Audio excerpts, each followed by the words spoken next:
Hi, this is Dr. Ralph Wilson with Web Marketing Today. I'm in San Francisco at the Search Engine Strategies Conference here with Jeff Sexton, who's an expert in writing copy that sells. That's right. Now, I want to ask you, this is a crazy topic, how to sell a deal that seems too good to be true. Well, that's a great topic because people think, oh, well, if I just have this magnificent deal, no one can say no to it. And what you get is the opposite of that, is it starts triggering alarms, like this is too good to be true. Right. And there's actually somebody that did an experiment, and they had $100 bills, and they said, just send us your address and we'll mail you a $100 bill. Right. No takers, right? Because then no one could believe, it sounds like a scam. If it's too good to be true, it probably is too good to be true. Exactly. Okay. And so most copywriters who know anything about copywriting understand the WIIFY, right? Which is what's WIIFY? in it for you, Okay. right? That's everyone's favorite radio station. Sometimes they call it WIIFM. It depends on which perspective you're taking. What's in it for me, right? Every customer wants to know why should I care? What's in this for me? Why should I do business with you? Okay.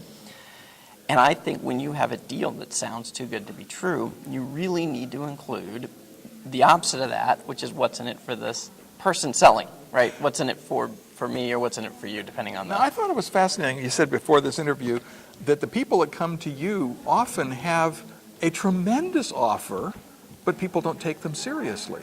Yeah. So they don't know how to sell it. This isn't exactly the situation. So how do you sell it? Well, that's what I was saying. Yeah. We really just need to, when the deal is that good, you have to make sure that people understand how you can possibly afford to give them that deal, and what the benefit is to you by giving them this better deal than they could otherwise find. One way to ask that question is, how do you make money on this? Yeah, exactly. What's your angle, right? Mm-hmm. And so probably one of the classic examples of that is the frustrated contractor letter, and that's from the HVAC community, heating and air conditioning. And this guy wrote it for a business partner of his that was in the HVAC industry. And basically what happens is the HVAC industry, they make most of their money in the summer selling air conditioners. Mm-hmm. And in the winter, they're just trying to cover expenses. And this guy said, well, tell you what, if you're willing to buy an air conditioning furnace unit in the winter, we'll give you this huge deal because we're just trying to keep our contractors busy. Right.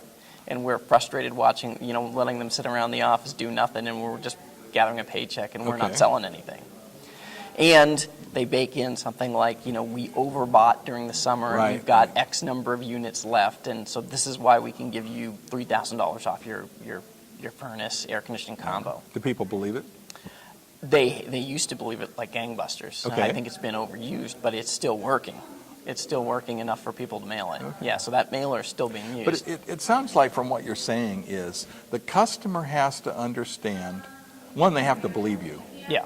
And one of the ways they believe you is if you disclose how you're making money off it with even such a good deal. Yeah, that kind of transparency buys a lot of credibility. And the other thing is when the urgency for your offer is tied to that kind of disclosure, you can build in urgency that is credible. How do you mean? So if I convince you that I only have X units and when they're gone, and that's why I can offer you this deal, now it's kind of like, okay, so I've got to get one of these units before the 30 you have are sold. Right. So shysters can do this, but honest business people can do it if they're, one, honest about it and don't come 3 months later saying the same thing. Yeah. But so if you can tell the truth and disclose and be transparent in a credible way, you can sell incredible offers. Sure you can. Think about buying Christmas lights after Christmas, right? Everybody understands why it's discounted. And so you can have a deal that sounds too good to be true because, you know what, I ain't storing it. Okay. Hey, thanks for sharing that you're tip welcome. with us. Tell me about your business and what you do. Well, I'm the writer community manager for Boost CTR, and Boost CTR basically crowdsources ad writing. So we put your ad, your best performing ad out. This is like a Google text ad. A Google text ad to our writer group. They'll write a different ad. You get to approve it, and then we'll split test it for you. And our writers don't get paid unless their ad beats your ad. And we promise that we will increase your CTR, guarantee that we will increase your CTR, or we'll give you your money back. All right. Sounds like an offer that's almost too good to be true, but not. Hey, thanks for sharing with us, Jeff. This is Ralph Wilson with Web Marketing